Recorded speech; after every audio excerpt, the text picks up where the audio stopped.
శ్రీ గురుభ్యో నమః. శ్రీరామకృష్ణ పరమహంస గారు మనలో మార్పును తీసుకువచ్చే గొప్ప ఆధ్యాత్మిక విషయాన్ని చిన్ని కథల ద్వారా మనకు ప్రసాదించారు. అటువంటి ఒక కథను ఈరోజు చెప్పుకుందాం. ఒకసారి బంకించంద్ర చటర్జీ గురుదేవుల వద్దకు వచ్చి చాలాసేపు మాట్లాడారు. మాటల మధ్యలో గురుదేవులను ఇలా ప్రశ్నించారు, అయ్యా, భగవంతుని దర్శనం ఎలా కలుగుతుంది? అప్పుడు గురుదేవులు ఇలా సమాధానం చెప్పారు, తల్లి కోసం పసిబిడ్డ ఎలా అల్లాడుతుందో ఆ రకమైన పరితాపం కలిగితే భగవద్ దర్శనం అవుతుంది. ఒక కథ చెబుతా విను. అంటే పరితాపం ఉండాలండి, వ్యాకులత ఉండాలి. ఊరికనే దర్శనమిస్తాడండి స్వామి? ఒకసారి ఒక శిష్యుడు తన గురువును, స్వామి, భగవంతుణ్ణి నేను ఎలా చూడగలను చెప్పండి అని ప్రశ్నించాడు.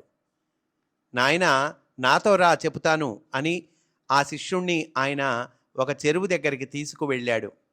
చెరువులో వాళ్ళిద్దరూ స్నానానికి దిగారు.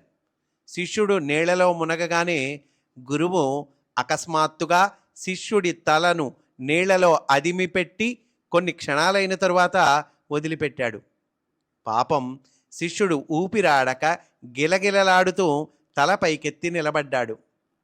గురువు అతన్ని చూచి, అబ్బాయి, నీళ్లలో ఉన్నప్పుడు నీకెలా ఉంది అని అడిగాడు. శిష్యుడు, స్వామి, అప్పుడు నేను చచ్చిపోతాననిపించింది, ఉక్కిరి బిక్కిరి అయి ఊపిరాడక తన్నుకున్నాను అని బదులు చెప్పాడు. గురువు అతడితో, నాయనా, ఎప్పుడైతే భగవంతుని కోసం అటువంటి వ్యాకులత నీకు కలుగుతుందో ఆ తర్వాత నీవు ఎక్కువ కాలం వేచి చూడ అవసరం లేదు. త్వరలోనే భగవంతుని దర్శనమవుతుంది అని నీవు తెలుసుకోవచ్చు అన్నాడు. అంటే కావాల్సింది ఏంటండి? అట్లాంటి వ్యాకులత కావాలి అని చెప్తున్నారండి. ఈ కథ చెప్పి బంకించంద్రుని ఉద్దేశిస్తూ గురుదేవులు ఇంకా ఇలా అన్నారు, నీకో విషయం చెబుతాను. నీటి మీద తేలుతున్నన్నాళ్ళు నీవు ఏమి సాధించగలవు? నీళ్లలో కొంచెమైనా మునుగు. జాతిరత్నం బరువుగా ఉంటుంది కదా, అది నీళ్లల్లో అట్టడుగున ఉంటుంది కానీ నీళ్ల మీద తేలుతుందా? జాతిరత్నం కావాలంటే నీవు అడుగంటా మునగాలి.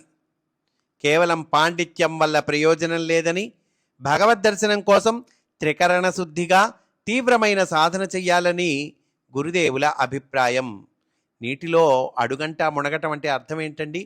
ఈ భగవంతుడి కోసం, భగవంతుడి దర్శనం కోసం త్రికరణ శుద్ధిగా తీవ్రమైన సాధన చెయ్యాలండి అని ఇక్కడ గురుదేవులు మనకి చెబుతూ ఉన్నారు.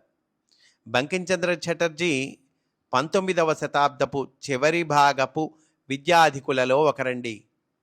భారత, ఇంగ్లండు దేశాల సంస్కృతి సంపర్కాల పంట అయిన ఆ మేధావి సాంఘిక ధార్మిక విషయాల మీద అనేక రచనలు చేశారు.